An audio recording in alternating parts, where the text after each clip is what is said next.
memo. It's okay. It's fine. It's fine. Welcome to The Cup, the currently unnamed podcast where we put the tea in reality, and you can always come to us first to quench your thirst. I'm Logan Murphy, a Say Something Gay. Today here with, very fittingly, and I did not plan this, I just realized the reference. I have my cat lover mug. Did not plan that, but I'm happy about it. And we're just drinking some coconut water today because hydration. Hello. Sorry. I was like, the one time she's actually gonna get a cue. No. I got the giggles. I'm really sorry. Hello, my name's Reya Sun, and it didn't take long for her brand to really take off, except for Drag You. That really was a rough spot. And this week, I am still drinking piss. Piss. Oh. Hello, I'm Fiora Kin. Late to the party, but I'm ready to peel it all back. What am I drinking? I'm just gonna go along with the trend. I did a shot of pickle juice, so I'm all energized up and full of vinegar. Party. Fiora, you're finally here. I know, it took multiple seasons of multiple Drag Race, but there's so many different seasons going on, iterations of it, that maybe it's not that long. It just feels like there's been a lot. Yeah, I mean, to break the fourth wall, this is the first of 5 recordings that the Cup will be doing over the next 4 days because there are literally 5 episodes of Drag Race to cover this weekend, and I hate it. But like, we love, but Drag Race! Oh my God, Drag Race! We're getting fed. We're getting fed. Yes. Speaking of getting fed, this episode was a great episode of television. Yeah. Very happy with it. So yes, we're going to talk about episode 6. Before we do that, we have a message from a dumb bitch who could not be here with us today. Irresistible, envious. Very that. So here you go. Hello, all my wonderful Cup viewers. It's me, RSMV, your punk rock fairy, coming to you live from my gig here in Yates and York, in the Mouldy Attic Changing Room. I just want to quickly give my thoughts on this week's episode, since I won't be here this week. I want to say I'm completely devastated by this week's elimination. Team Eris is now officially all out of the competition within 6 episodes. So F you, Logan, for choosing what I think is probably going to be the top 4. Minus Kimmy, who I think is on Sam's draft. I also wanted to say Irma looked really good this episode, and Gisele looked really good this episode. I did agree with the bottom 2, but very sad with the elimination. Really impressed with Irma Gerd's lip syncing ability. Did not expect Irma to be that powerful of a lip syncer, but excited to see more from Irma in lip syncs. I think I already mentioned, but I think this is my favorite look from Irma all over. Like, she looked fantastic, and I agree with Fiercalicious being the winner of this episode. I'm becoming a Fiercalicious stan before anything else. Excited to see what happens next.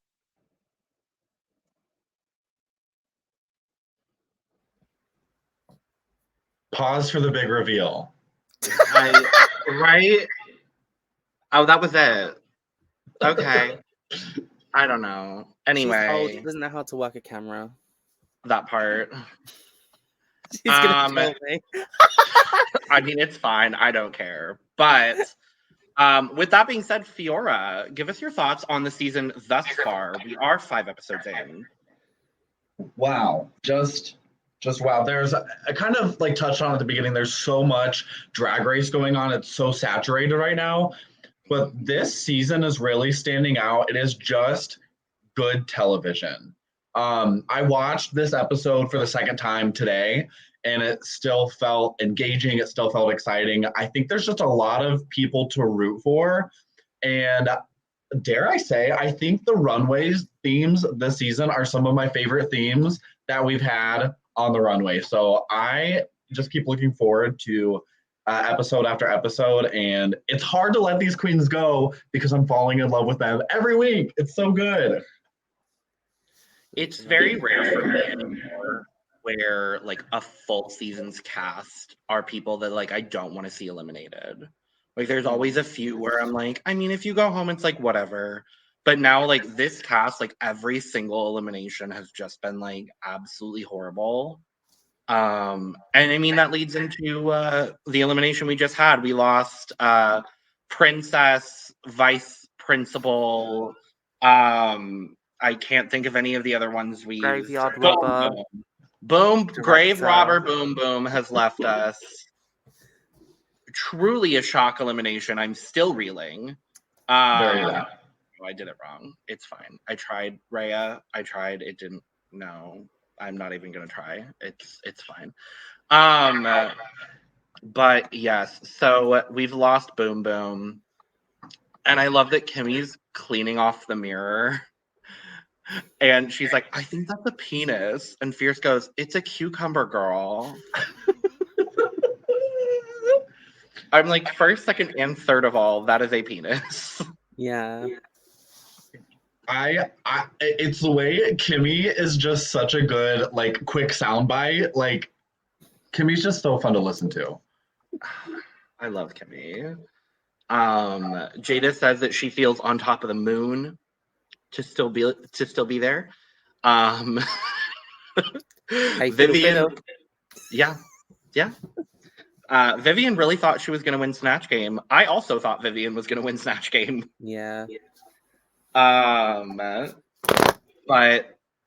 what you want to do isn't necessarily what you're gonna do. That is how Drag Race works out. Truly that. It makes me, now that it's 2 episodes in a row where I feel this way, I feel very, very nervous for one, Vivian Vanderpuss. We'll talk more about it, but I'm nervous. And then Jada, Jada's confessional leading into the intro was just like, come on, Mother Goose. And it was all of the story. It was all of like the fairy tale references. And then the last line, and that's on Mary Had a Little Lamb, period. I was cackling the edit on that when Jada said Rumpelstiltskin and they cut away to Fiercalicious. I rewound it and watched it again.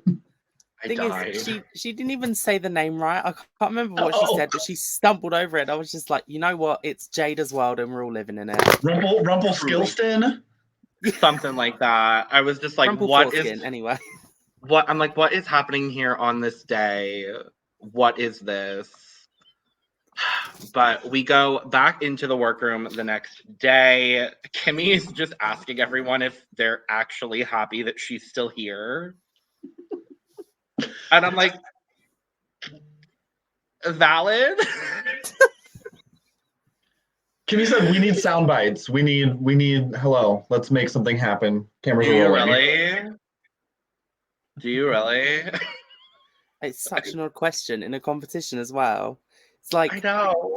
Do you guys wish you still had a competitor? It's like, no, I'm trying to win. Do we wish that we had a competitor who's doing very well with the judges, has a challenge win, and is a lip sync threat? Oh, of course, we're so happy you're still here, sis. What are you talking about? But then it begs the question, because I think it was, who was it? It was somebody said that, like, oh, you took out the biggest threat. And then that begs the question from Miss Shada Hudson about who was the biggest threat. And everybody seems to agree that Boom Boom was one of the big threats. Yeah. But then Jada's like, am I not a big threat? Like, do I want to be a big threat? But I was going to say, that was the good thing, is she's not like, oh, they don't see me as a big threat and doubting herself. She's like, well, if I can bag a few wins, get to the top being unrecognized. Because I mean, Jada's in this very weird position that we don't see a lot of winners in, or a lot of contestants in, really, where we're on episode 6. She has a win, but she also has 2 bottom 2 placements. Yeah. I can tell you someone else who by this point in their season, I think, or by episode 7, something like that, had a win and 2 bottom placements, and that's one Paranka. So I'm just saying, like, it genuinely seems like Canada's Drag Race judging, like, it doesn't really matter how many times you're in the bottom.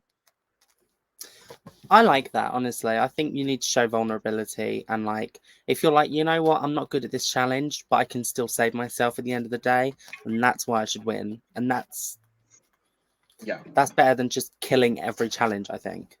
I think it also opens the door to like what is a threat in this competition, right? So maybe the first 3 episodes, person A, Queen A was a threat, but the rest of the competition, something could snap, something could click, or the challenges may just be in their repertoire, and they could be the threat moving forward. So I think it's the threat, the front runner could change with every episode. Lawrence Chaney, Bimini. I was going to say yeah. That, and then on the flip side of that, looking at someone like Crystal Versace, who literally won the first 2 competitive episodes and then kind of med through the rest of the season. And like, were there some times she probably should have been in the bottom before she was? I would think so. I would say so. But like, it really, what I love about having so many seasons of Drag Race now is looking at these track records and seeing like what is actually valuable. Not that track record is everything, because I feel like with Canada specifically, both of the winners we have seem to be the most well-rounded queens from their respective seasons. Yeah. And I have no doubt that Canada will do that this season, hopefully with Shada Hudson. That's just my personal wish at this point. But then you have a place like Drag Race Italia where the winner. There we go. Anyway, period. I mean, I've said it on multiple occasions. Italia season 1 is the only season of Drag Race I have not finished. Well, I didn't even start it. I'm going to be honest. I watched 3 episodes and saw 2 double Shantays and said no. Next. And then I watched. Didn't they only have 6 episodes? They had 6. There were 6 competitive episodes, and they did 2 double saves. And then, not to get on an Italia rant, but then they had 2 queens that fought so fiercely they had to lip sync to avoid being disqualified. Yeah. Like, if you're gonna put them up for disqualification, just be gone. And then the girl that won the disqualification lip sync was in the bottom 2 that episode and lip synced again and won again. So it just goes to show that Drag Race, it doesn't matter. Honestly, hey, Drag Race is not the end all and be all, and that's what a lot of fans have to get through, that it doesn't define a person's drag. If Bimini Bombulash and Taste have taught us anything, it's that Drag Race is not the end all be all. Very correct.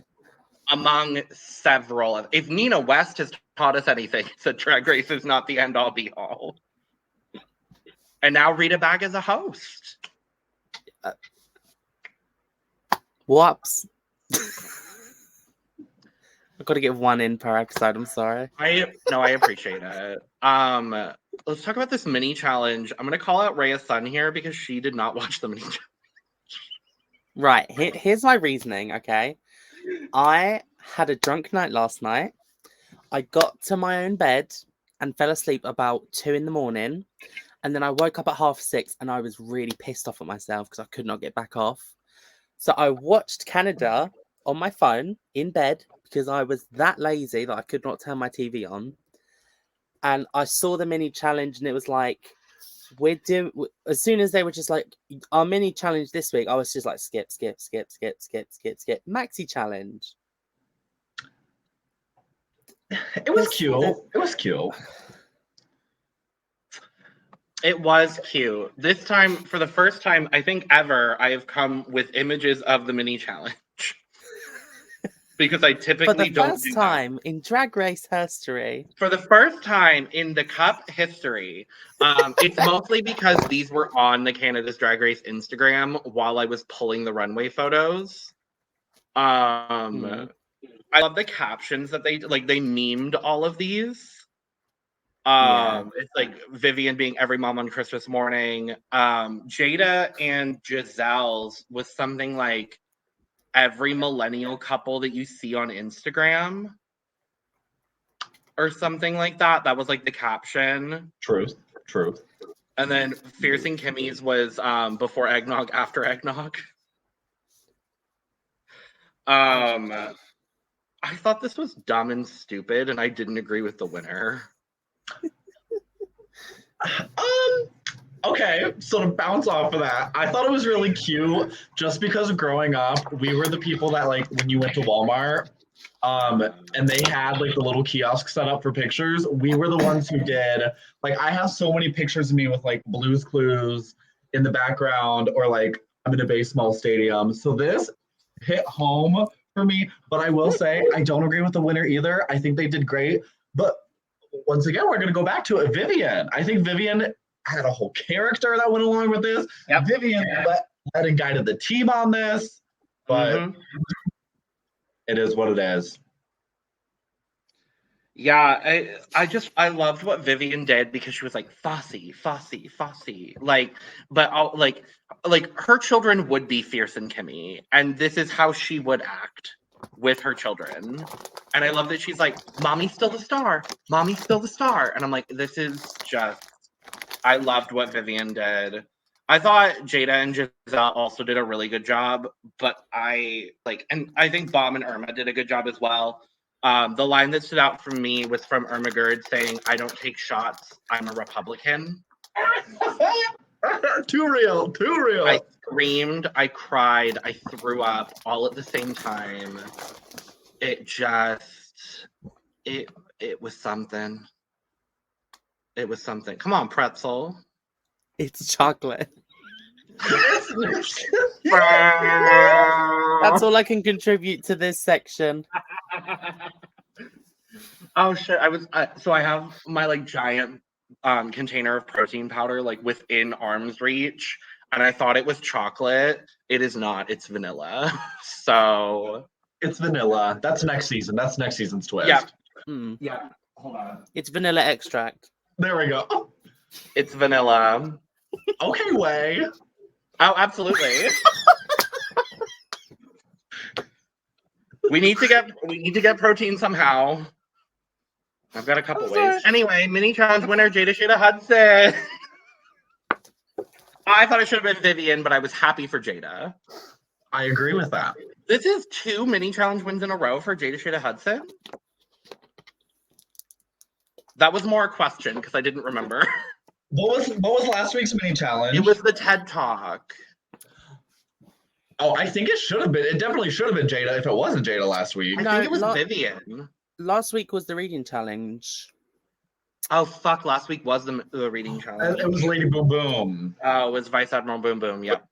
Oh. Not that. Anyway, Fiora. We move on to the Maxi Challenge for the week, which is to design your own eyeshadow palette, complete with 6 colors, and then you're also doing a photo shoot and a commercial. This was one of the like most applicable Drag Race challenges. Like, we've been saying that so much, like in the last like month and a half or so on the Cup, just like watching all of these franchises. But like, queens do this on the regular. Like, I appreciate that we're finally getting like real challenges. And that's what I wrote when I was watching this and taking notes. It's like, this is something those who go on the show are gonna face. They may get approached to make a palette or have a kid. Okay, come on, Skepta. Oh, is that Viv? It is. Work.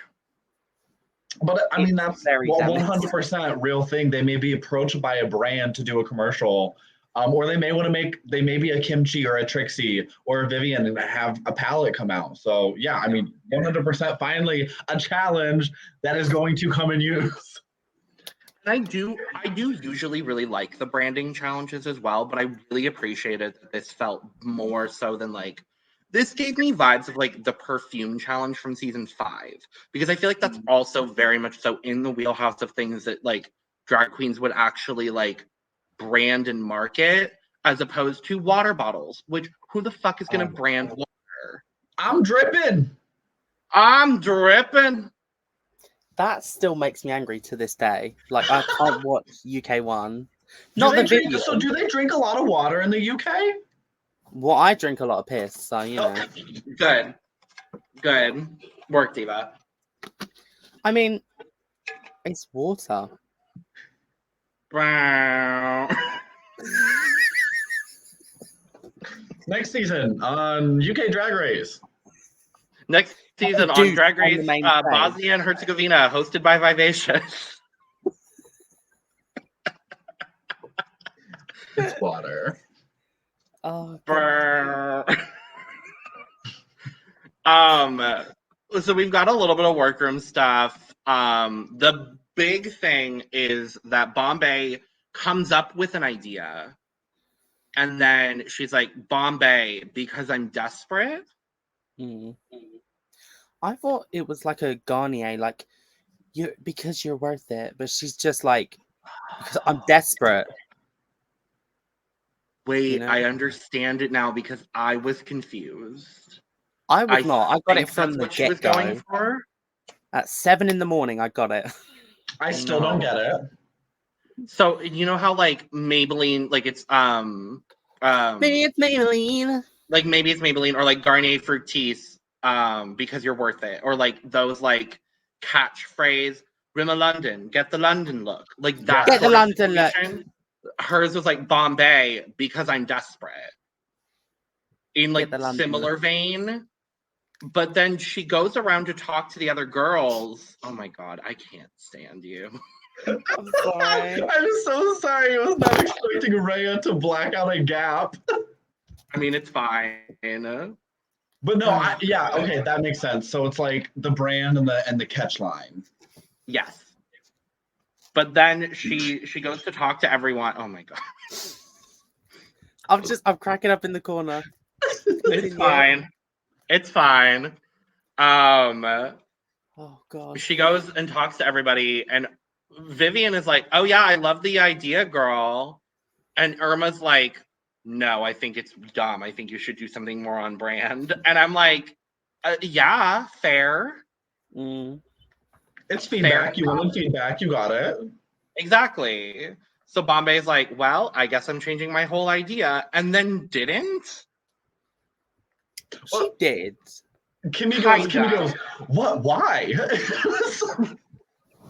Why?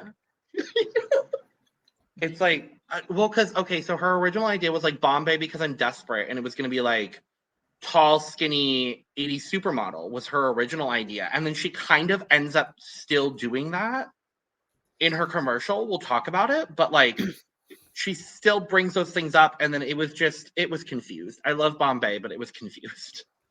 I love we get another soundbite from Jada, shocker.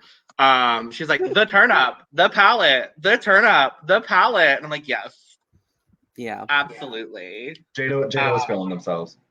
Jada was feeling herself. Fierce was as well, because we know Fierce is a social media girl. Like, she has come up literally seeing all of these sorts of things around her.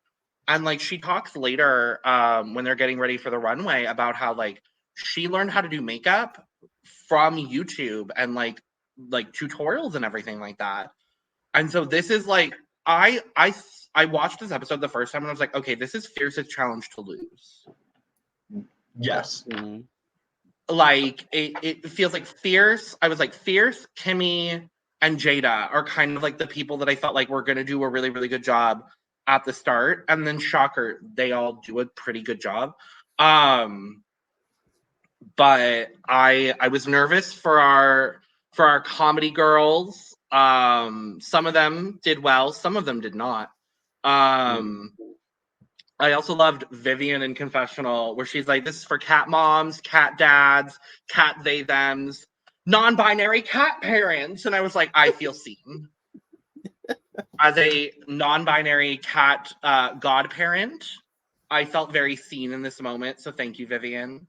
But yeah, that was. And full circle, back to the mug that you're using right now. Well, it's empty now, but Period. There wasn't a whole lot with the actual filming of the commercials. What is happening? Raya was checking the gap to make sure it was still present. No, I was making sure it was gone. Work, gone. La Diva. But the thing is, mean, I haven't brushed my teeth today, so they're like gross. So I was like, oh. I mean, it's better than Eris just fully popping pimples in the camera, like this close to the camera. She's getting up in there like. Literally, I'm like, girl, what is happening? Anyway, there wasn't a whole lot from the actual filming of the commercials. The only thing I wrote down really was like Irma and Fierce both dealt with like their eyeshadow pans falling out of the palette. I would have thought they would have like stuck them in, even with like some blue tack or something. Right? And that's what, so I wrote that down. I was like really bothered, which once again, good TV. But like production knew what they were doing. You have queens in nails who are on a 20-minute time frame to get this done. Somebody's gonna drop something. That's the clip that you use. But like I've made my own eyeshadow palettes. Like I've gone to the Mac store and stuff and like put mine together. And like they have magnetic pans. So like it's a thing. And I just wish like production would help the queens out a little more, because at the end of the day, you're gonna have better products if they're able to get their like stuff done on time. So like help them out. And then even when they're trying to pluck it off the floor, like somebody go pick that up, like help a queen. Do you know what I was really shocked about? You know, in All Stars 2, when they were like, make your fake product and we'll sell it at DragCon. I really thought they was going to do something like that, where it was like the winner gets their palette actually made. And I thought it was going to be more of a design challenge where it was like, design the packaging and do all this, but it wasn't. It was literally just like a white like pan and like pop your colors in, done. From what it sounds like, a couple of these girls are actually trying to get their palettes made, at least from like the little bit I've seen on social media. So I'd be really interested to see if that actually happens. But all I'm gonna say is I really hope Irma does not release Snot Rocket. I hope she does. I'll buy it. Okay, so do we think, because when I was watching, my producer brain kicked in again. Irma said that Snot Rocket and then Gersperms, which is Irma Gerd Gersperms, the meme everybody knows. Do you think it was a licensing thing that they probably couldn't? Because I think Gersperms would have been such a good palette. I think it was Snot Rocket. I definitely think it was licensing. I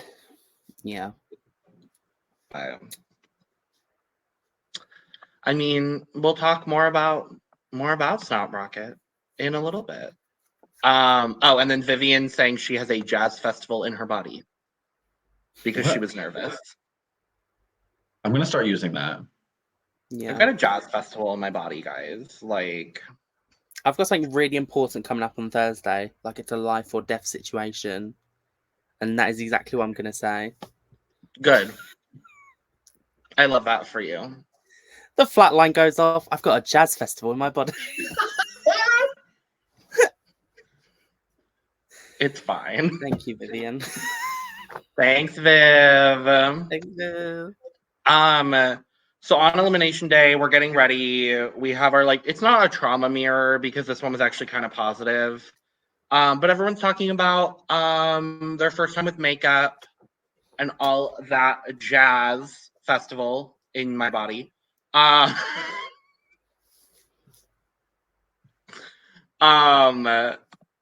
Kimmy talks about how she pretty much came out as trans at 6. And then like grew out her hair, was doing makeup like in secret.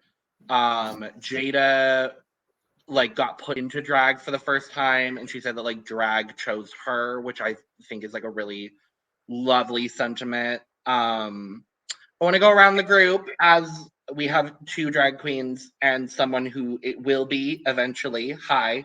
I'm working on it. My makeup's still just shit. But what were our first times with the makeup and all of that? Right, you can go first. Oh, what are you talking about? I haven't touched makeup before. Well, all right, thanks. Thanks for the laugh, guys. Don't laugh so much. Ha ha ha ha ha ha ha ha ha ha. So I liked shut up. I liked that Kimmy spoke about her mum supporting her because I really related to that. Obviously, I don't know what relationship Kimmy has with her mother still or whatever. I'm not going into that because that's personal. But as someone who had a supportive mum and now doesn't, and now has a questionable family relationship with my mum's side, I think it was really important for her to talk about that relationship, and I really loved it because I know, obviously, I related to it, and I know a lot of people who would as well, who are in the same boat as me, or even people that don't do drag or aren't trans, they can still relate to that family relationship that Kimmy really appreciated. So that was nice. And then obviously, I didn't come out as trans until I was 17, but I did come out as queer-ish when I was like 11. So growing up young as a queer person, again, very important conversation to have because not a lot of people want to believe that queer youth exist, especially like recently. So her bringing it up now, obviously she hasn't got like a crystal ball and she's like, oh, but you know, it's good timing. It's quite good timing. Yeah. So for me, I was very much a mama's boy growing up. And while I was waiting for mom to take me to school, I would sit in her bathroom with her while she was doing her makeup. And I remember the smells of the powder and like that scent just like sticks with me, and like seeing how my mom did her eyebrows and like did her face. But I did not come out until college. So that was never like it was always in secrecy. So I would take extra long showers and I'd be in the bathroom with like Halloween makeups, like doing different things, trying it out. And I really think that's helped evolve like kind of into the style of drag I do now, where it's just like colors, kind of messy, more of an avant-garde thing. And it just comes from that like playing with makeup, playing with colors, and just having fun and experimenting. So yeah, I think it's really that secrecy of having to do it behind closed doors that's led to like me now putting it out there. Weird how that works out, but right. Yeah, mine's a little like somebody's echoing. I don't know who. Somebody. Fiora. I think it's Fiora. I've got my AirPod 3rd generation in. What you? It might actually be me. I'll try my headphones in a sec. But I just unmuted myself. Okay, cool. So mine's a little bit different because like I came out at 14, but it was like I come to realize now that I had a lot of internalized homophobia. Growing up, like I was gay, but I was like, oh, but I'm not gay. Like I'm not like that gay. And then going to college, like, I mean, my entire life changed.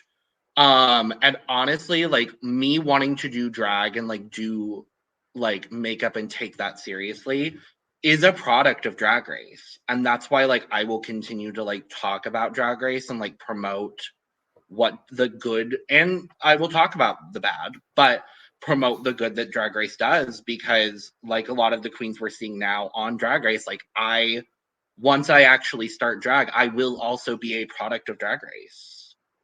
And so like I'm grateful for that, but also like it is what it is. And also as someone with a complicated parental relationship, I understand, Reya. Yeah. I definitely understand. Honestly, My mum, most supportive person ever. My dad, since coming back into my life, most supportive person ever. It's literally just like family that just that only want to bother you when they've got a problem with you. And it's just like, get out of my life. Yeah. Over it. I feel that. So, shall we talk about the commercials? No. Okay. Yes. Commercial time. Woo. It's so So, boring. let's start with Cat Mom by Vanderpuss, and I will be right back. You know what? Oh. Okay. Welcome to the Reya and Fiora show. Hello, on today's episode, we're talking about everything you've ever been curious about. Gaps, bottles of piss. Oh, Not me realizing that me leaving means that the cycle is away. It's fine. Cat Mom by Vanderpuss. Loved. Thanks, Reya. it's a palette. I don't love the colours, but I love the That. commercial. Retweet. Yeah, I'm with you on that. I don't like the color story of the palette. It's giving me less Cat Mom and more of Fiora at the young age of 11 playing with makeup. No, I love the commercial. I love the outfit. I love the photo. I love Vivian. But come on, what's this color story? What am I getting? What cat? We got a black cat in the alley. There's not, what's a blue? Blue cat. There's not a green for like a cat piss, like a urine. Hello? Well, and what's interesting too is like she was one of the few people to reference specific like shade names, which I appreciated. But she said that some of her shade names include laser pointer and not on the shag, which begs the question, what colors do we think those names align to? Well, the red is laser pointer, obviously. Yes. Brown. Is the brown? Did we have a code brown on the shag? Oh, Yeah. that makes sense. Okay. And then could be the blue, maybe? Like a cat toy. Oh. And now everybody's echoing. I don't hear any echo. Hello. Oh no, it didn't it didn't work. Yeah, I don't know what it is, but it's whatever. I don't care. Well, it's been fun hanging out with you guys. Signing you up with a cup. Not those. Yeah, I was like, if you're gonna do like Cat Mom, why isn't there like a puke green? Like that would have been the first thing I would have thought of. Did they have that color though? Yes, because Irma used it. Oh, okay. Irma literally grabbed an electric green because they had like probably 100 different like shades, and I'm pretty sure there was like an olive or like a neon green or something like that she could have used. I thought the branding of the actual commercial was really good. She had one of my favorite photos as well. I thought Vivian did a great job overall. I want that dress. Yes. Yeah. I want the hair. I like the hair. I'll take Vivian. I saw some photos of her from Vancouver Pride. I will gladly take Vivian. Next commercial. Snot Rocket by Irma Gerd. That green is not giving cat vomit. Well, there were other greens. Okay. So as somebody who would use every single one of these colors, probably at the same time in one of my drag looks, I love it. I wish we could have had the other name for it, but I understand why. But yeah, I really like this palette. I'm gonna say it's the opposite of Vivian. I love Vivian's commercial, not the palette. This one, I love the palette, not the commercial. Yeah. Yeah.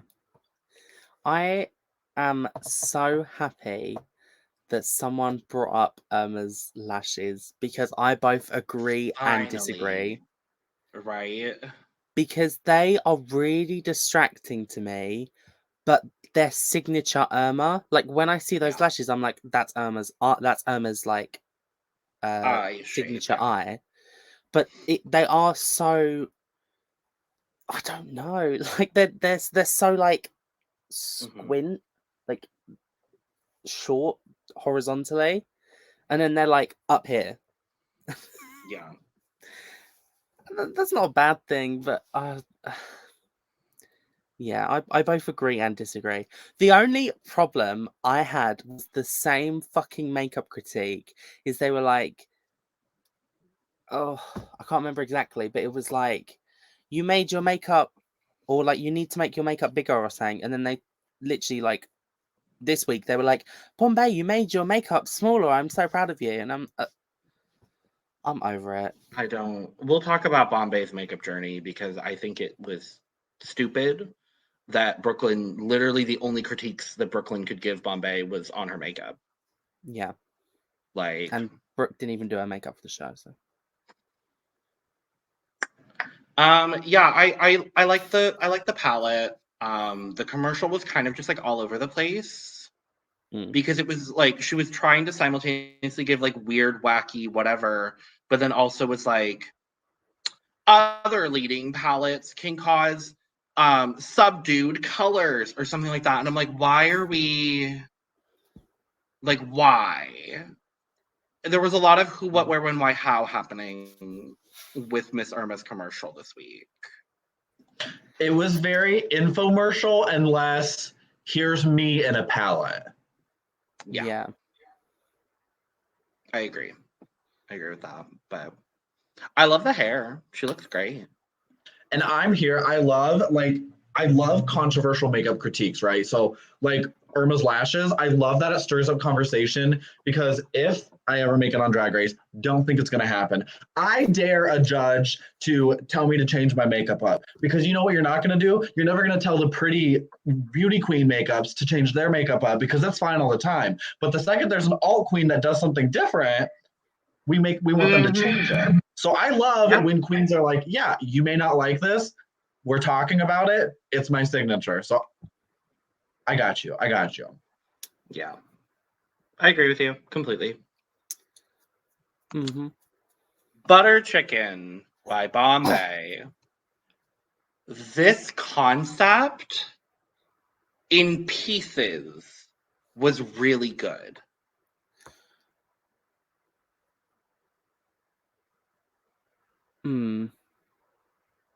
Ray is going to disagree with me.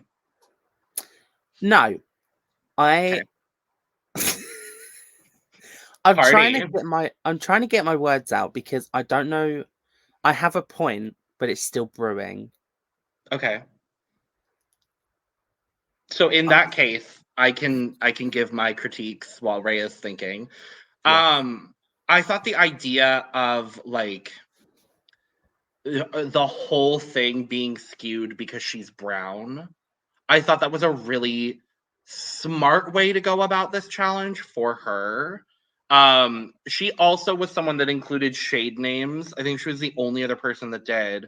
With shade names like taxi driver and go back to your country, which, mind you, my roommate is from India and he started screaming. Because he was just like, yes.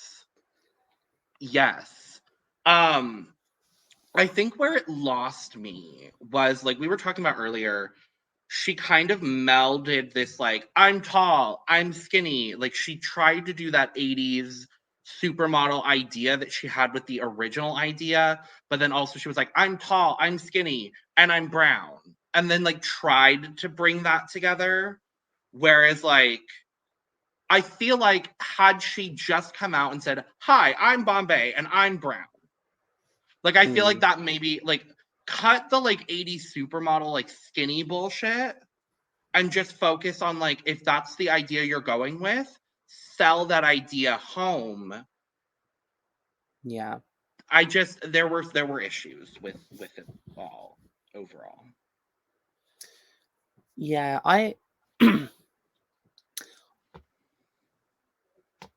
I'm choosing my words again. I really like it when a queen, especially in a branding challenge, kind of uses their vulnerabilities, for lack of a better word.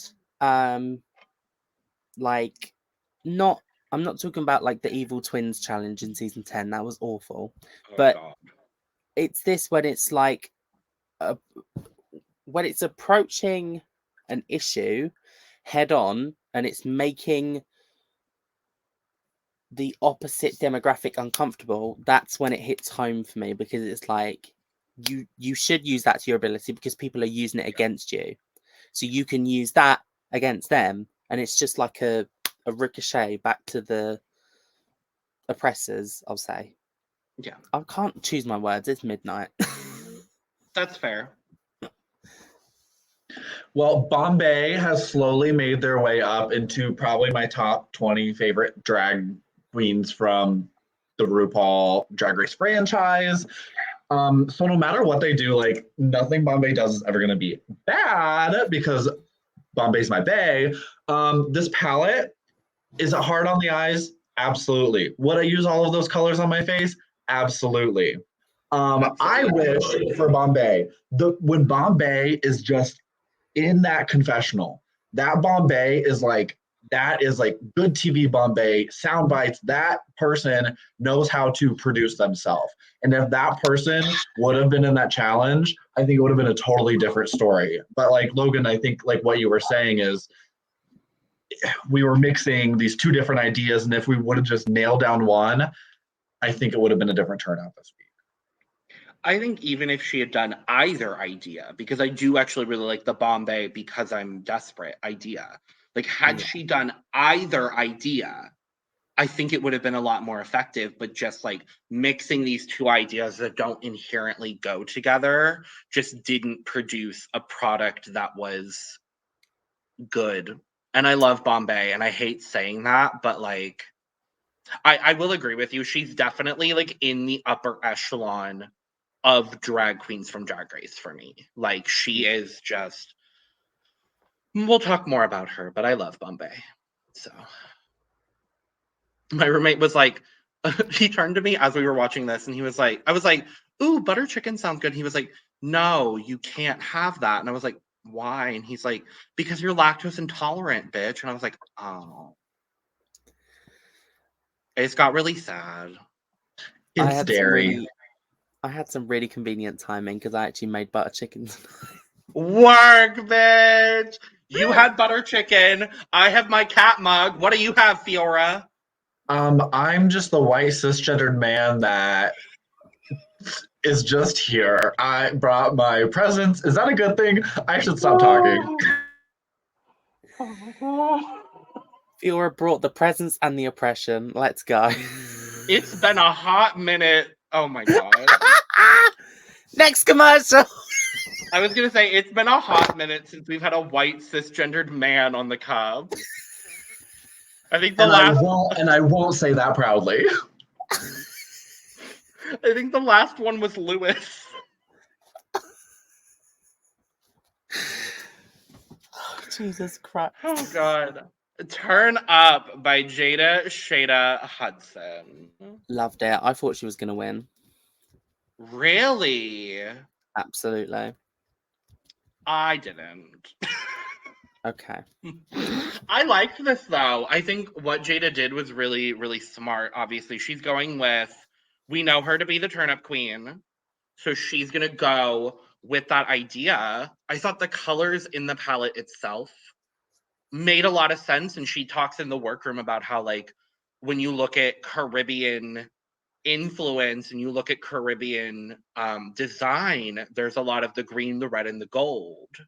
And then I loved also including the black and the brown shades, because we don't always get all of, across makeup as a whole, we don't get a lot of like shade diversity.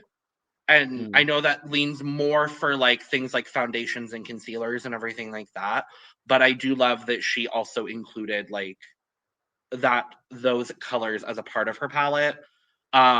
This is my favorite promo image by far, no question. I thought the commercial itself was good. I found a few moments to just be like, she would be like saying something, and then it would just be like B-roll cut to her laughing out of nowhere, just like in the middle of a sentence. And I thought it was a little bit awkward. And I don't want to fully place that blame on Jada because we don't know if they had any part in the post-production. Yeah. I would love to know if they did. So if someone has more information, like I'd love that. But I thought overall Jada did a great job with this. Absolutely. I think Jada did good. Jada's didn't. Okay, so once again, love Jada. Jada's didn't stand out to me. Like I'm trying to think back, and it doesn't stand out as something bad or something like overly amazing. However, this photo is very much like I could see this on a billboard. I could see this in an ad campaign, and then the palette it's pleasing to look at. I love the use of colors. You've got your shimmer pigment and then your regular pigment. I think it was well-round. I think Jada did a great job. Absolutely, yep. Excuse me. Absolutely. Absolutely. Absolutely. Was that French?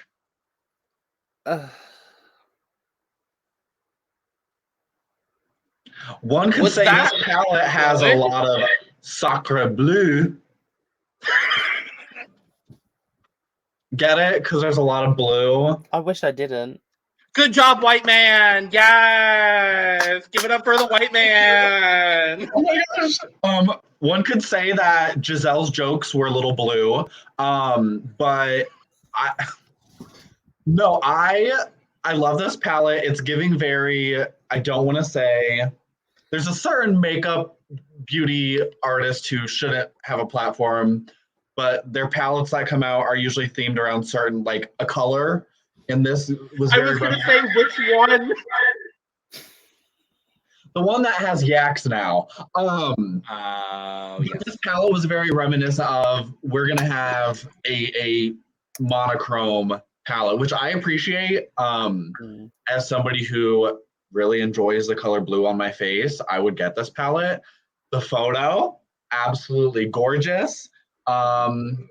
I love Gisele's versatility with looks. You can go from Marie Curie pulling your hair out to this. However, oh my God, the white man is boring Logan so much they're yawning. Yeah. Yeah, I sure am. And what the fuck about it? But the commercial, it was a lot, and it was a lot that didn't land. It was a lot and also nothing at the same time. Like, I got the concept, and I think the concept is actually really smart, especially her being the only, I was going to say the only French Canadian queen left, but that's a lie. No, that's true. Because it was just her and Boom Boom, right? Yeah. Okay. Being the only French Canadian queen left, I thought that was a really like smart way to go about it. But like a lot of people said in the episode, I feel like she relied so much on the comedy, whereas I feel like she could have gone a little bit, like, I don't understand the connection between the name and the palette. Whereas with everybody else's palette, I at least understand to an extent the connection between the name and the palette. The only other one I can think of that doesn't really give me a whole lot of connection was Vivian's, but we talked about that where like the palette didn't really, like there was a little bit, like I was like black cat, white cat, cool. I can make that sort of thing. With this, I'm like, I don't understand. Was that French? I'm asking, was that good? And I don't think it was.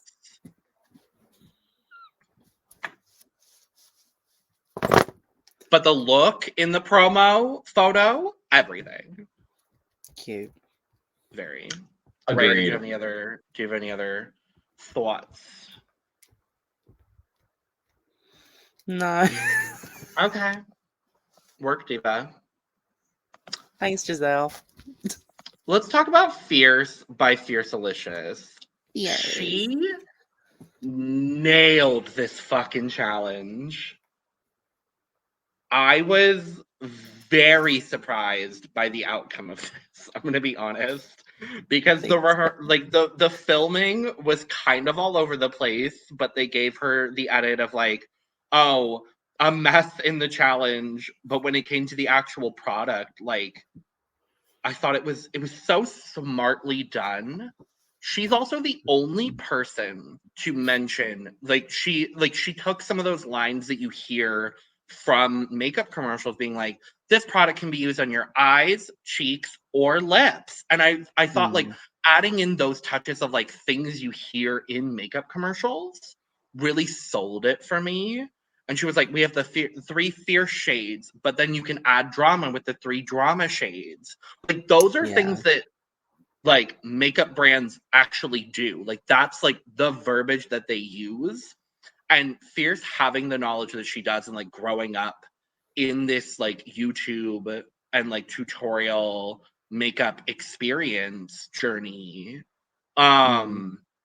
I'm just using all the words at this point. What I'm trying to say is Fierce did a great fucking job. That's what I'm trying to say. I think the makeup artist in me, I love that you can obviously use like 1 or 2 colors, but with this palette you can literally use all of the colors in one eye look and it won't look a hot mess. So yeah, and is she wearing a gold glitter on her lip, or am I seeing things? I think it's that gold eyeshadow on her lip and also her highlight. It very well could be, and for that, that's dedication. Because the thing that confused me was that some of the promo images didn't have the colors from the palette at all. Yeah. Like in the eye makeup, and I was just really confused because they were like, "Oh yeah, this promo is like really good," and it's like, it was good, but it doesn't showcase the product, which is what a promo is for. Yeah. So, Fierce did a really good job, but I am still a little bit shocked that Jada didn't win. I think Fierce did a great job. It felt like a real commercial. I could see them doing a real commercial. I don't know. I'm not okay. Oh my god, do I even say this? Is it even worth saying? I'm not the biggest fan of Fiercalicious. So for me to like this and say that they deserve this win, obviously they killed this, and like credit where credit is due. The palette is great. I think this is a palette that it's not just somebody who does drag or is a makeup artist, but Karen, who has 3 kids and works an office job, can use this palette. So it's very marketable. It's very Maybelline. It's fierce. Very that. And to clarify, we are critiquing the characters that these people play on this scripted reality TV program, not their real life human forms. Correct. What do they say on Drag Race? It's like, we're not here to drag. We're not here to judge your drag. We're here to judge your drag in relation to the competition and the challenges that we put before you. Or something. Forth. Yeah. Drag is art. Drag is art. Art is subjective. Like that. Very much so. Yeah. So, like, disclaimer: Fierce is probably one of the most amazing, sweetest people outside of the show, but they've got a show to produce. So, the character that they are portraying Fierce as, I am not a fan of that character. But like, would I go to a local drag bar and tip Fierce? Absolutely. But we know how Drag Race does people dirty. Ooh. Yeah. I think Fierce has had a very interesting, like, journey on the show, and it's the Fiercalicious show. It's really Fiercalicious is Canada's Drag Race. Yeah. But yeah, I thought she just did such a spectacular job with this. So the last one to talk about is Transcending by Kimmy Couture. Reya, what did you think? You might expect me to like this, but I don't. Okay, that makes me feel a lot better because I also am not a huge fan of this. I quite liked the commercial because that was nice. I really don't like the palette. I really wish they'd given her an actual pastel pink and an actual pastel blue. And then even if she had this pink and this blue below it or something, so you can have a pastel that you can intensify with this darker or vibrant shade rather. Obviously she's got the white, the whole theme is the trans flag, so you know that's why I'm really nitpicky about it. I like the brown and the black, like what you said earlier about, I think Jada's. Jada. I can't remember now. It was Jada's, yeah. Including those colors is really good, obviously, because the brown is more of a natural shade, obviously, and the black is an intensifier for the brown or whatever you want to put it with. And also it references the Philadelphia rendition of the pride flag, which I really enjoy. The silver is nice, but I just wish they'd given her a better color combination, because obviously they're not going to have every fucking color of pigment there. I just wish that she maybe came up with a different concept, but that's not me critiquing the fact that it's a trans concept. It's me critiquing the color choices that she was given and chose to work with. Fiora. I think Kimmy is so beautiful, and I am falling in love with Kimmy this season. I wish on this palette, if the silver and the white could be flipped, I think that would work really well. But Kimmy's was another one I just kind of had in the middle category of didn't stand out as overly exceptional, but also wasn't, oh my gosh, that was awful. So I think Kimmy was just safe this week, but oh my gosh, they're so stunning to look at. Yeah. I want to be pretty. You are. Don't worry. I feel that every day of my life. Honestly, I understand that sentiment. But okay. I like the idea for the palette. I think it makes a lot of sense for her being the trans representation of the season. I really appreciated that she decided to go with this concept. The issue that I had was actually with the commercial itself. I thought the second half of the commercial was very strong. The like feminine, masculine. Like I thought that was really cute. It harkened back for me to Heroine from season 5. Like it gave me that sort of energy. The first part of the commercial, you could tell that when she was filming this specific segment, she was a little bit more nervous, and I would assume, didn't have time to do an extra take, because the way that she was talking about the palette initially felt very much so like when you write a paper and it's like, in this essay, I will. Like it gave that sort of energy for me. Yeah. So I thought the overall commercial for me was net neutral, because I thought like the beginning was weaker, but the ending was a little bit stronger. I do agree with what you said, Fiora. I wish the silver and the white were flipped. And I think that would have made a better like color story in the palette itself. But I think overall, Kimmy did a perfectly fine job this week. Do you know what I liked about the voice changing? Is I don't know if it was intentional or not, but this is how I received it. I thought it was a massive fuck you to the judges for Snatch Game, saying that she should have just singed and don't worry about it or anything, because it is really like I do my deep voice around my friends as a joke because they're scared of it. Because obviously I've only done 3 voice training sessions since I came out. And I've just stuck with this voice that I've got because I can't be bothered and I'm fucking lazy. And it's painful, first and foremost. So I think the fact that she had the strength to use a deeper voice, I think that is better than the palette. Don't know. It honestly, this whole week felt like people either succeeded in the commercial, the palette, or the runway. Yeah. I mean, with that being said, we'll talk about the runway in a second, but it's one of my favorite overall runways I've ever seen on Drag Race. But like, people either succeeded in like one of 3 different things, and it was kind of just like, so who was the best in what they weren't the greatest at? To an extent, like that's kind of where I felt. But yeah, I thought Kimmy did perfectly lovely. Let's talk about the runway. Category is paint. Now, okay, I've said it a few times on this podcast, but as someone who is currently majoring in art history, and I'm an art history buff, like the art and like the artistic runways always make me incredibly happy. I think specifically to Drag Race España season 1 when they did their Spanish art runway, like that's one of my favorite runways ever. This definitely was another one of my favorite runways. Everybody killed it, in my personal opinion, so my scores are going to be very high this week. But let's start with the Vivian Vanderpuss. The amount of gaggery when she pulled those paintbrushes off her shoulders, I physically gasped and recoiled because I did not see it coming, because I was like, I really like this look, I love it. And then she just went whoom, whoosh. I was like, fuck. Like, yeah, iconic. I think it's really easy to think about, okay, let's put a palette on the head and come out. But like this was done in a way that it didn't feel stale or like done already.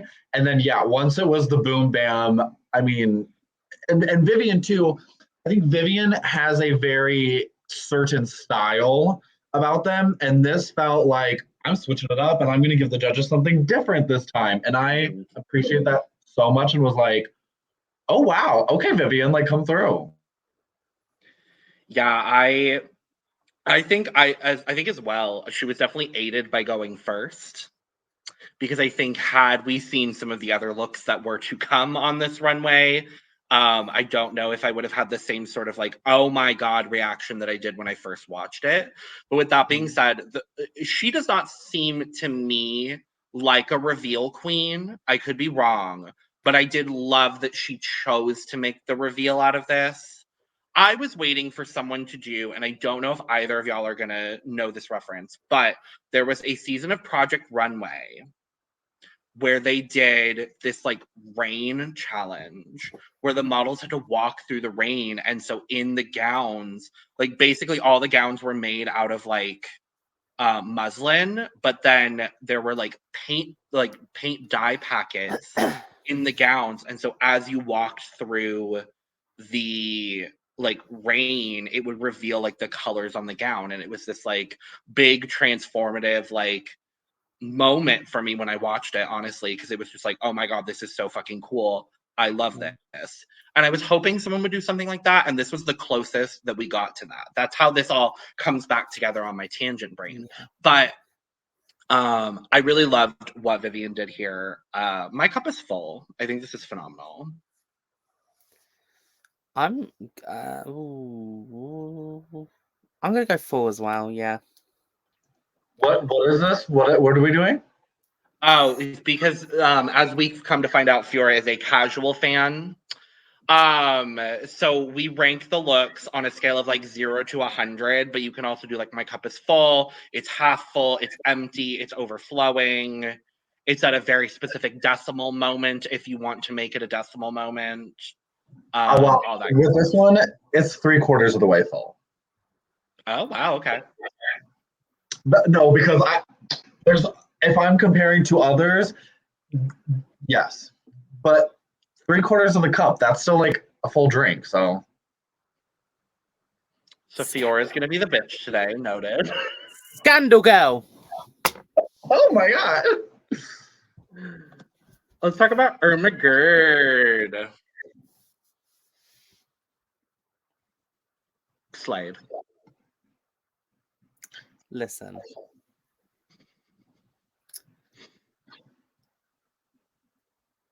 You don't like it. I like it. I prefer it in the professional photos than I do on the runway. I do too. And I don't normally say that about runways because obviously professional photos you can edit, you can manipulate, you can take better lighting, whatever. But I think genuinely I wasn't a massive fan of it on the runway. And then when I saw it on her social medias, I was like, okay, this is a really good look, like really conceptual. And obviously no one else went for the concept, so it's really unique. And I do like it, but that's just my little. I'm a fan. I love this. And the fact that they incorporated it into their hair to tie it all together was like, that attention to detail, because it could have been very easy to just leave out the hair and just had a bright blue wig or a bright yellow wig. But the fact that it was like the concept, I mean, that's the attention to detail I love to see on the runway.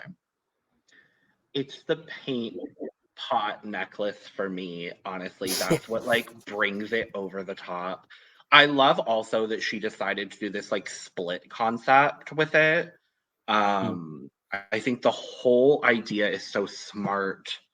Irma's drag is so smart in a way that like not many queens on Drag Race get to portray, because she does kind of fill this like, I hate saying this, but like fill this like alt queen, but like still palatable for TV. And that's no shade to anybody like who is an alt queen, because I love all of you for everything that you do. But like she gives very different concepts. She reminds me a lot of Sasha Velour, I think is what I'm trying to say. Like alt queen in like idea and in execution kind of like brings in those sort of like more standard drag notions. But I think the whole concept is phenomenal. My cup is overflowing. I'm gonna go full as well. My cup is absolutely full. Work, diva. Ah, fucking hell. Let's talk about Bombae. I like this. This is so fucking spectacular. Like, and Bombae has served so many good runways this season. This is by far my favorite. She is. Yeah, go ahead, Rhea. I still think last week is better than this, but just because of the extravagancy of it all. Sure. But this is still yeah, she's referencing the Indian Holi festival, which is the coming of spring. The idea, the concept, the execution, the makeup here, like with the glasses. You could not tell me that she did not just come out of the Holi herself. Like, I'm mad still. I really thought it was well done, and then Bombae keeping their personality with it, with that glasses reveal, and I was just like, oh, that once again, it's that detail of you could have just came out in this outfit with, you know, the color powder on you, and we get the story, but that extra detail.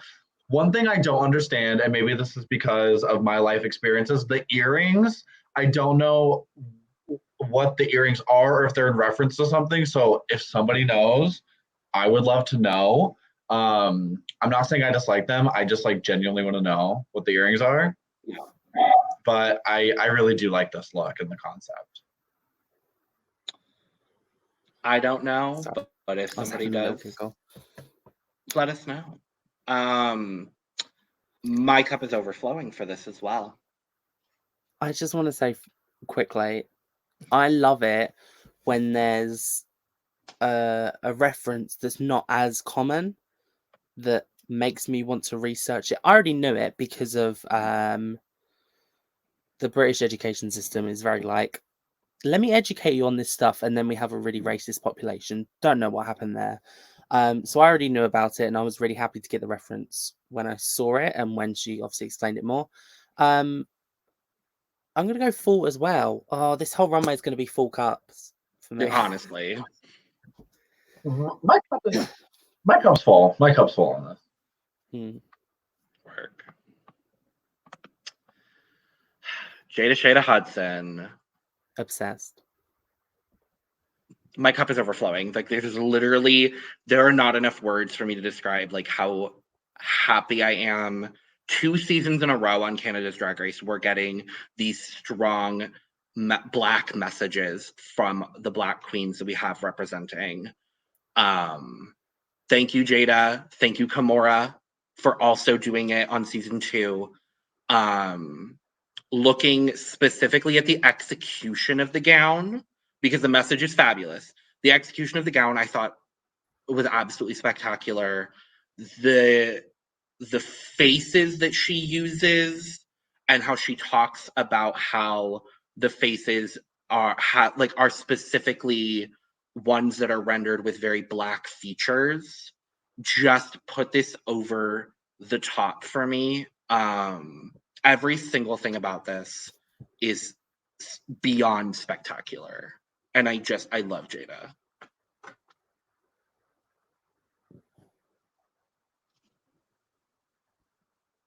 I don't know if anybody has any other thoughts, but I love it. And this exactly took me back to last season with Kimora Moore, where you just sit and you observe and you learn and you appreciate.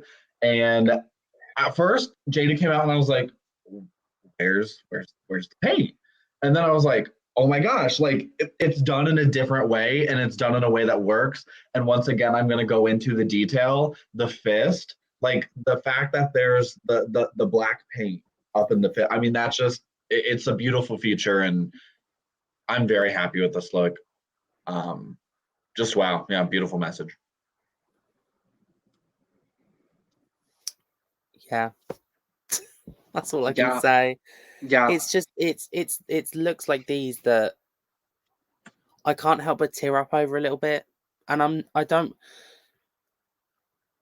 try my best because obviously I want to support as much as possible, but I don't want to overstep the line into like the white savior complex at all. It looks like these that just make me tear up because it's so important, especially now, because it feels like we're going through a social regression, and it's so important to show this on this massive platform. And I'll stop there.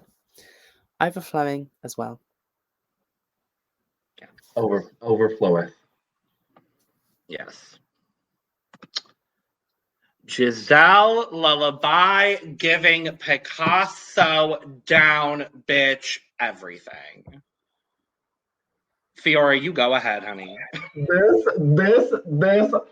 oh, my heart rate right now. This look came out, and this is when I messaged the group chat and said, I need to talk about this.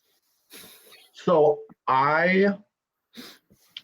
okay, like when queens get related to other queens, I know it's annoying. I am the drag performer I am today because of Milk and Milk's style and what they brought and the doors they opened. And when Gisele came out, Gisele is that reminder of why I do drag. And it's because of looks like this. It's something different. It's something weird. You have to turn your head. It's something you've never seen before. This is a look that Fiora would wear. I just don't have enough words. That I audibly made noise when this came out on the runway. And it's, once again, Gisele goes from that photo, that high beauty photo, to this. And I don't know, there's like not enough nice things I could say. I am so in love with this look.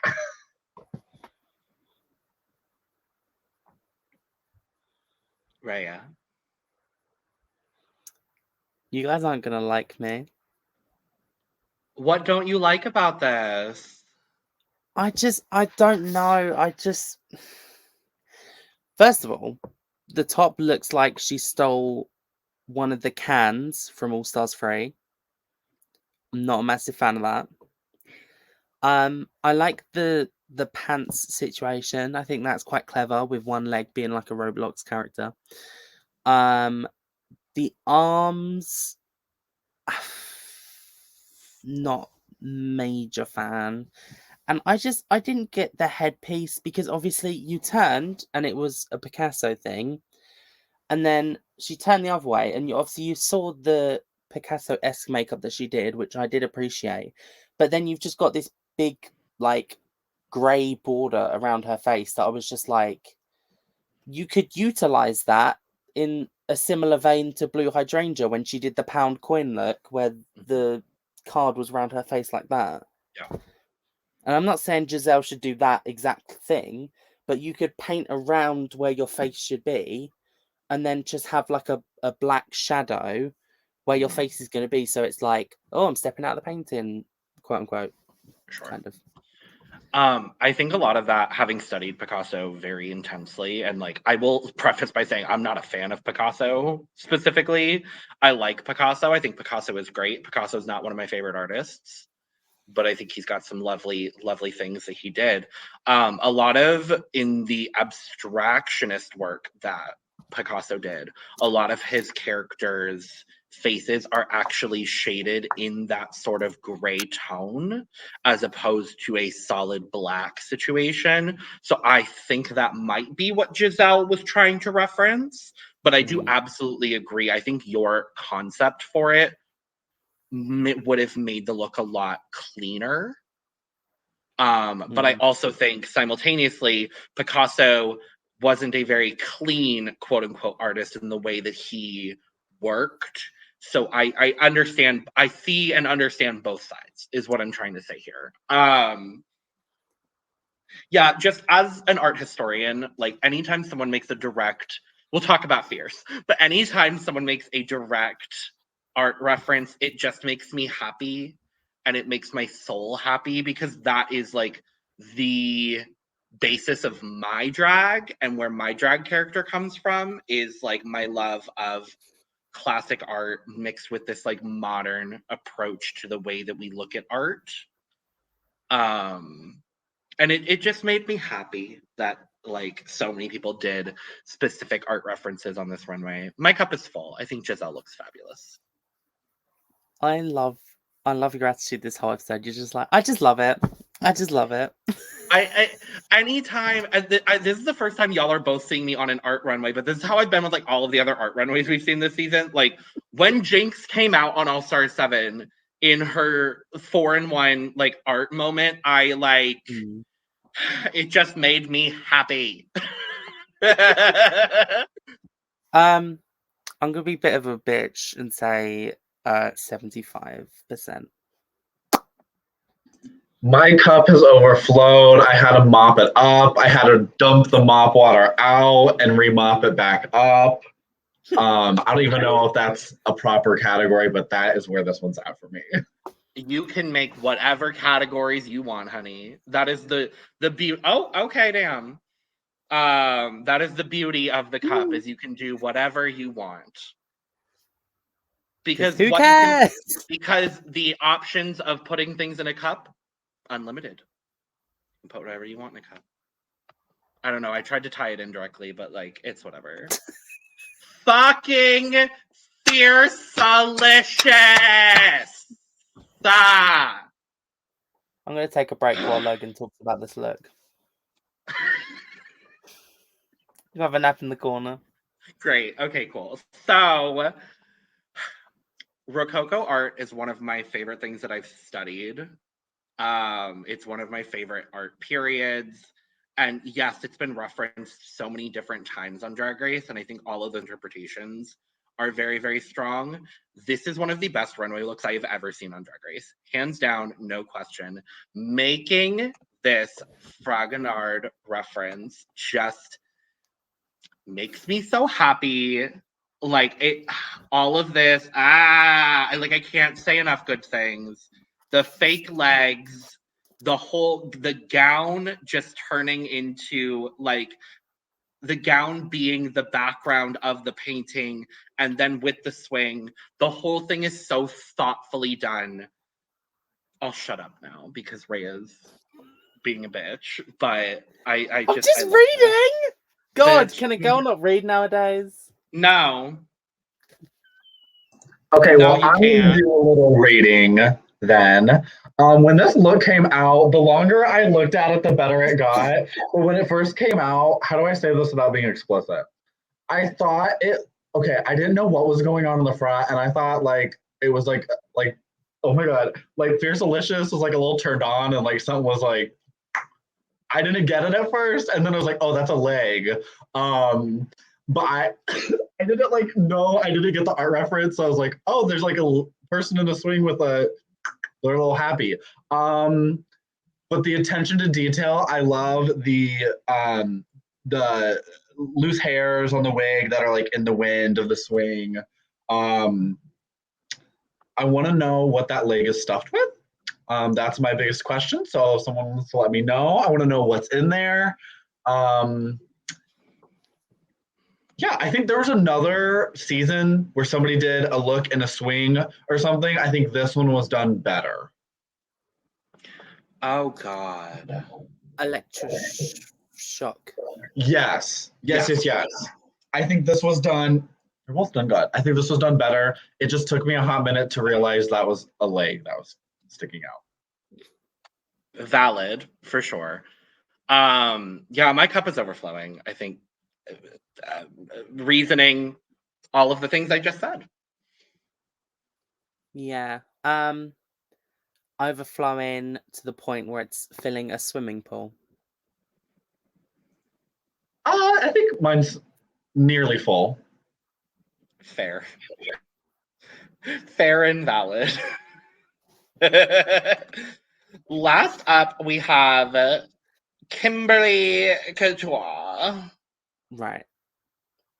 I don't know who's heard, but Kimmy did make a tweet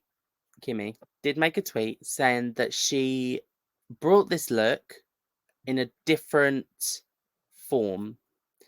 And then last minute, because of copyright, I think she said, she had 20 minutes to spray paint over it and change it literally last minute. Whoa. I don't know what copyright you have on art, but I am confused. So she had to spray paint the jacket? She said she had to change it in the last 20 minutes. So I almost wonder if it was kind of like Monet Exchange. Was it Monet Exchange? Oh my god. No. Shay and All Stars 5 when they had the Tweety Bird spray painted that art style, and they weren't allowed to show that. So I almost wonder if this look was gonna if it was a spray painted character or thing, and they had to you have to spray paint and cover that up and change it.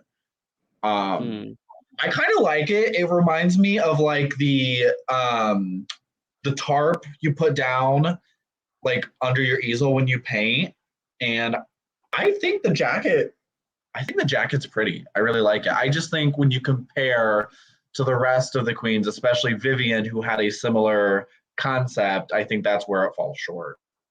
Yeah. I think whatever dwelling or whatever happened before the runway, production is shady as fuck for that, because they don't perfectly screen the looks. They don't look at it from head to toe, but they know what the queens are bringing to a certain degree. And for them to pull out at the last minute and be like, no, you can't wear that, you have to change it. Shady as fuck. Shady. Yeah, so I don't know how it operates on Canada's Drag Race specifically, but I'm pretty sure on US Drag Race you have to send in photos of all of your looks prior to even flying to LA to film.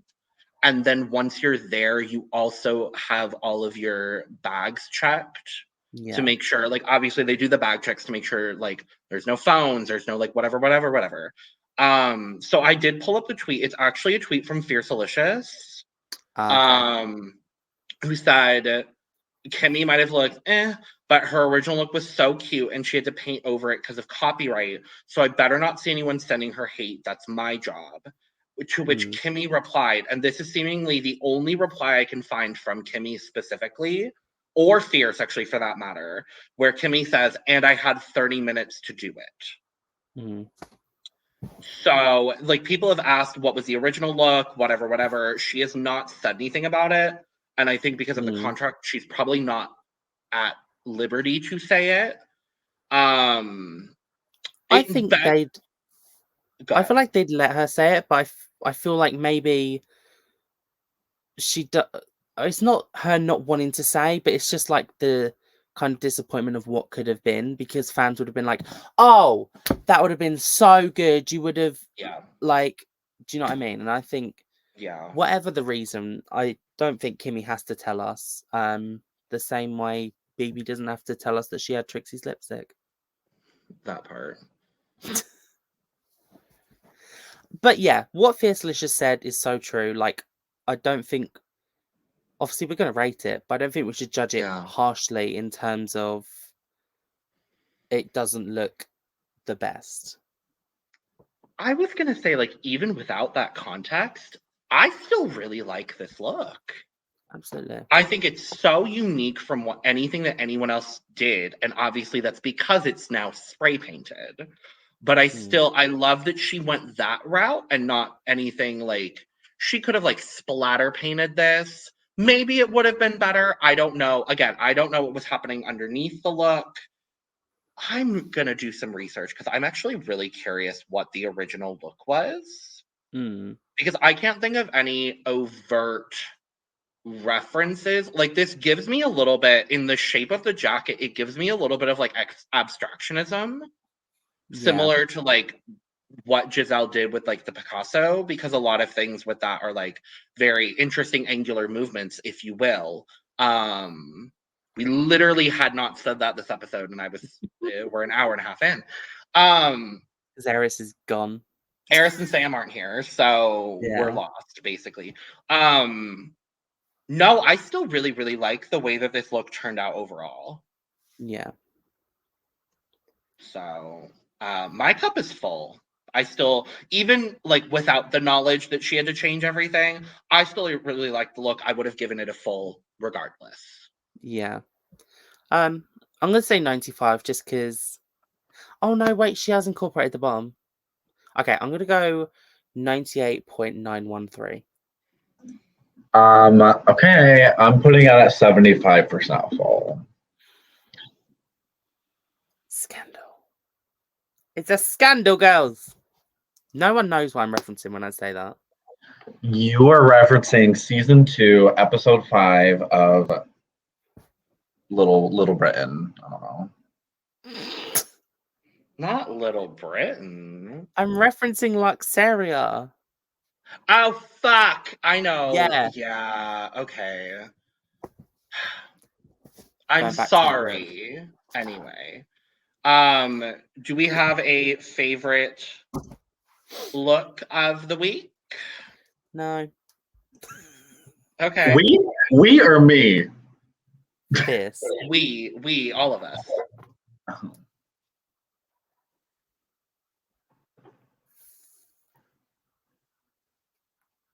Wait, what? What did I miss? I mean, if y'all think Fiercalicious was best, I don't, because the wee thing took me out for a hot minute. But like, it wasn't bad. Like, cumulatively, I think. Oh my gosh, this is so painful. Cumulatively, I think Fierce did have the best look this week, but Gisele had the best look ever in my brain. You can say Gisele. Say Gisele, sis. It's cool. Gisele, it's in the top 10 looks of the Drag Race franchise. I'm gonna go with Jada. I think just everything compounded with what Jada did, with what. Oh my god, you are. I'm feral tonight. I need Eris back. Clearly, I was like, I never thought I would say this. I need Eris Envy back. Yeah, my favorite look's gonna be Jada's. Oh my god. I'm gonna say Fierce, but Jada is a really close second for me. It's Jada, and then Fierce is a really close second for me. And then I think my third, because of my personal taste, I think my third is then going to be Irma. I want to shout out Irma because that look was really good. So, we also didn't talk about the guest judge, May Pang. She's fabulous. The makeup was on point. Artist. I loved that we had a makeup artist here for this challenge. And not Jimbo. Don't get me started. Stay tuned in a few months. That's all I'm gonna say. I'm aware. I know from start to end, and I'm not ready for it. I was also gonna ask, because I had a really cute concept. I don't know if either of y'all thought of a concept for like what you would do in this challenge.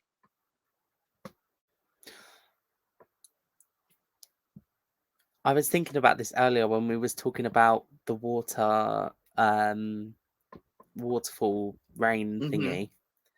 I have had this concept in my notes since 2018 that You know the material that changes color when it's wet.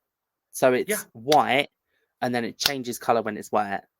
Mm-hmm. Making a whole dress out of that and then being drenched in water on the runway. I meant more so for the makeup palette in the commercial, but that's also a great answer. I thought we were talking about the runway. I mean, that's fine too. I love that for you. So, Fiora Kin. A lot of people don't get like what the name means. Anyway, my palette name would be Uncut, and it it would just be different shades of. I don't know how much I can say. Anyway, that's what it would be. You can say whatever you want, honey. So my palette would be different shades of uncut dick. Period. For you. For you. Because Fiora Kin, that is what my name is. That's who we are. You could even get like surgery room red. You can get the mint that like the nurses wear. Anyway. Are you done talking about runway? And then for the runway, I would love to do like a yellow rain suit and an umbrella and kind of like a carry moment with like different colors. Like, I don't know how you would mold that, but like the rain would be like. Anyway, Fiora Kin, family friendly. Clearly. So my palette concept, I don't know what I would do for the runway necessarily because I feel like there would be so many different references that I would want to make. Because art, boom, shikakak, art. Did somebody mention art? But my palette would be called Electric Beige. And it would just be a palette of different neutral shades. But I would market it as like the most diverse and electric palette you've ever seen, but just everything is beige.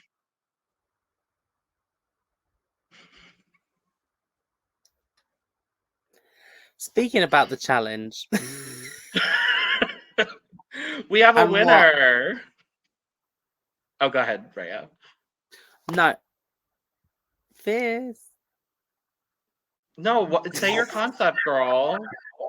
Okay. Apparently, people do not understand that my name is Reya Sun, like a ray of sun. What? Out. Wait, Logan, are you serious? No. Oh, Logan's never serious. No. I'm meeting Reya, and I was like. So, I have a fully fleshed out plan, right? Yellow for the sun, right? A light blue. Hold on. A light blue for the sky. Okay. And also, because I'm the Yeti Queen. Hold on. Then, a pink and a red for the gingham picnic print. Then you've got white to also match the gingham. And then it's the trans colours as well. Period. I love that. That's only like 5 shades, but you know. I was like, it's only 5. I'll spit in the other one, you know. Reya, I think that the spit could be saved for my palette, but I think that would be more applicable in Fiora's. Anyway, we have a winner. Fierce. It's Fiercalicious. I didn't realize that this was her first challenge win. Yes, and it absolutely took me out that. Okay, so this took me back. This whole announcing the winner took me back to season 3 acting challenge with in space, and they're like, it's Mimi and Shangela and Alexis, and then Mimi's like about to get it. Mimi was Vivian, and then they gave it to Fierce, and it just took me out, the fake out. Oh, I went immediately to Jan. Like that's where my mind went. But no, Vivian is just like, it's like, Miss Fiercalicious, congratulations. And Vivian just goes, I was like, Vivian. See, this is what makes me I'm fearful for Vivian now. They are not seeing Vivian. No. Or Uno reverse it. They are seeing Vivian, but they're like, oh, we got to build up the storyline of Vivian being bridesmaid, but Vivian's gonna get married next episode or the episode at. Like maybe they're setting that up. Let's hope they're setting that up. Or she's gonna send Irma home. It's one or the other at this point. Like Oh, it's. don't. I know. I'm already like preparing my heart for that. Where like this lip sync was already bad enough with the people that were in it, but Speaking yeah. of Irma, yeah. So we got a bottom of the bottom three is Bombae, Irma Gerd, and Gisele Lullaby. We then had Jada and Vivian in the top. Kimmy was declared safe, which I completely agreed with. I agreed with all of this. The first time I think in a very long time where I've agreed with every single placing in a Canada's Drag Race challenge, as I usually disagree. But we get a bottom two of Bombae and Irma Gerd, and I was sad. it's getting tough. It was tough last week when it was Kimmy and Boom Boom. Absolutely. And then the week before when it was Jada and Chaos. And then the week before when it was Shelazon LaRue.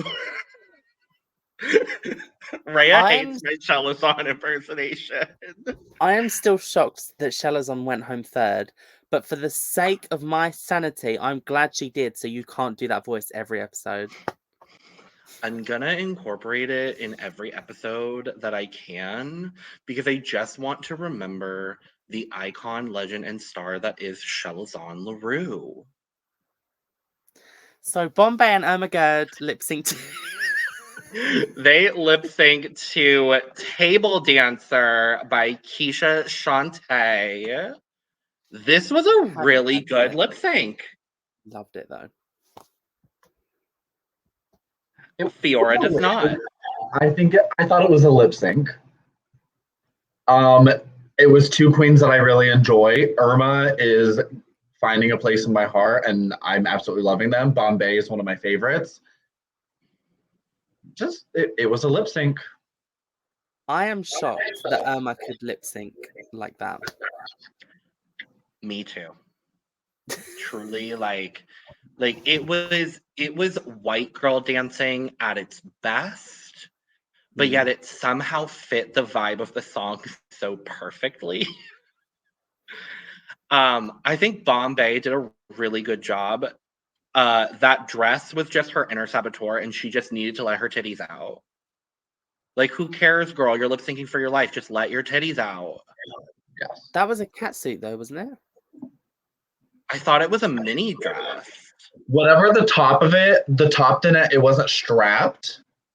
So whether whether it was a or the dress, but like, I think if you just like go for it. Like if it's gonna come down, it's gonna come down. Like don't strip out of it. But I think that was like what was holding Bombae back. Was the bomb boobies were holding Bombae.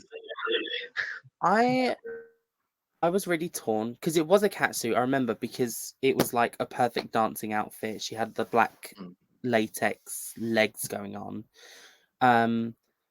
Yeah, just some like invisible straps, or I don't know, duct tape your titties up, like double-sided tape it. A belt. A belt would have saved it. It would have given her some shape in this otherwise shapeless outfit.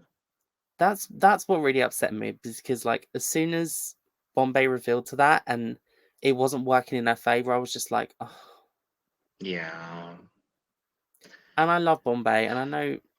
Well, I don't know if Bombae still wants. Bombae, we hope you're watching because we love you. Yeah, and I really thought Bombae was going to make the top 4 with like a underdog into like boom kind of. Yeah. Oh my god! Look how my. But you know what Bombae's gonna do? Bombae and Lady Boom Boom are gonna come back for an all-star season, and that is the energy I need. So you know what? Part of me, as much as I love Bombae, you know what? At least I didn't get strung along to the end. because now they can come back for an all-star season and their whole thing could be better makeup or whatever storyline they want to give Bombae. But Bombae's going to kill it, and I'm here for it, and I'm ready, and I'm already on board the Bombae train, the Bombae. Whatever. Hopefully, whatever versus the World Series that she's on, they don't critique her about her makeup. Because I swear to God, if it's like Holland versus the world and Fred, who hasn't done makeup in like 60 years, is like, Well, I can't do the accent. something tells me it's not going to be Fred. I don't know how much you know, but something tells me it's not going to be Fred. Hold on. It's going to be Reya's son. Oh my God, congratulations. Oh my God. Yes, I didn't prepare a bitch. speech. I hate you all. Fuck you, bitch. No, I'm very excited for Lady Boom Boom to come back and win France versus the world. And I'm very excited for Bombae to come back and win Canada's Drag Race All-Stars. Yeah. Love it. Great. In a few years. Give them a few years, please. Manifestation. Yes. Bombae, we love you. We have been very, very adamant fans of yours here at the Cup. She's watched an episode at least, so it makes me very happy.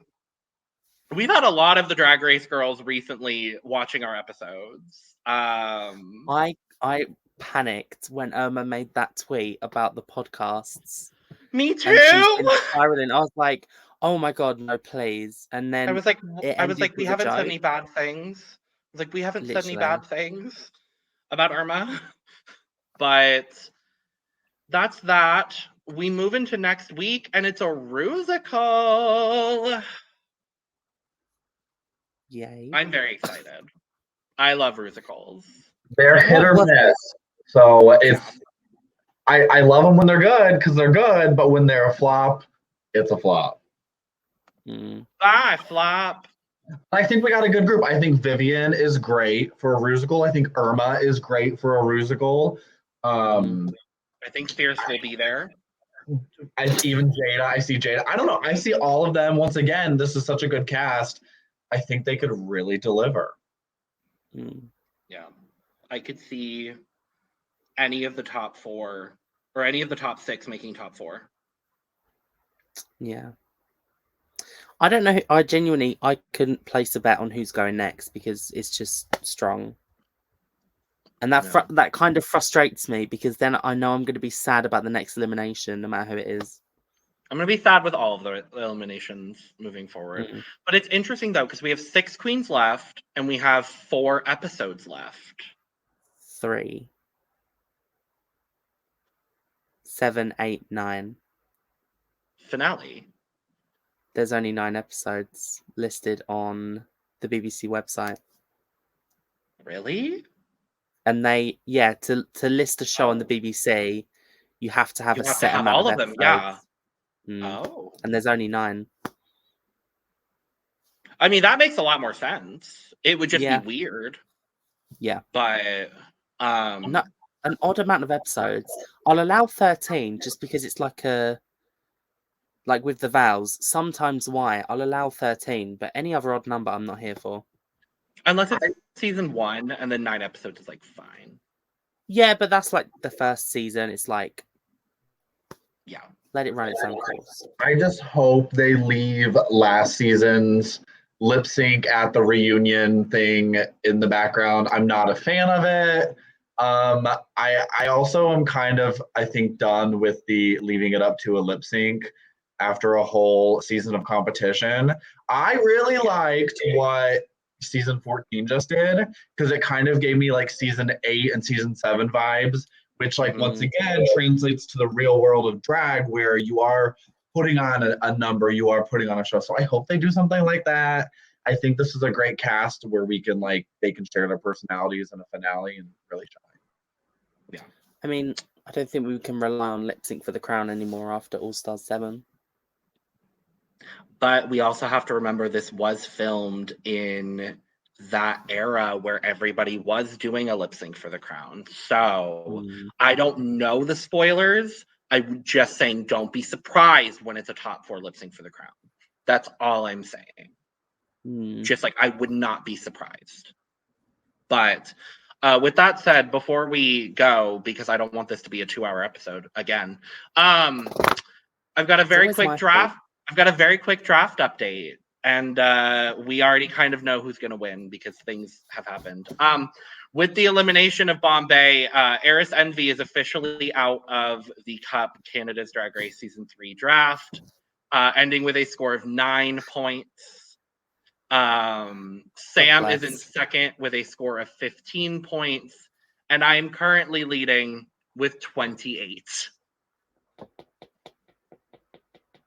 How am I doing with Brad's toupee?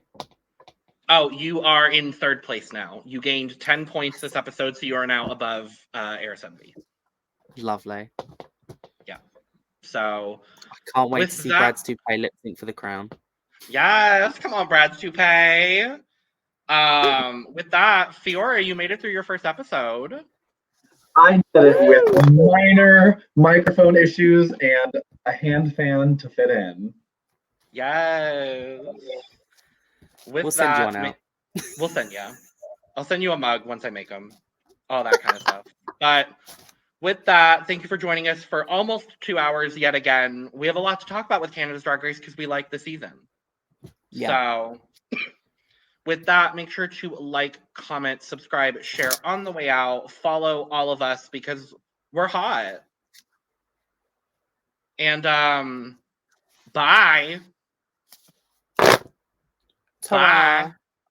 Goodbye, darling. Goodbye, darlings. Wow. Wow.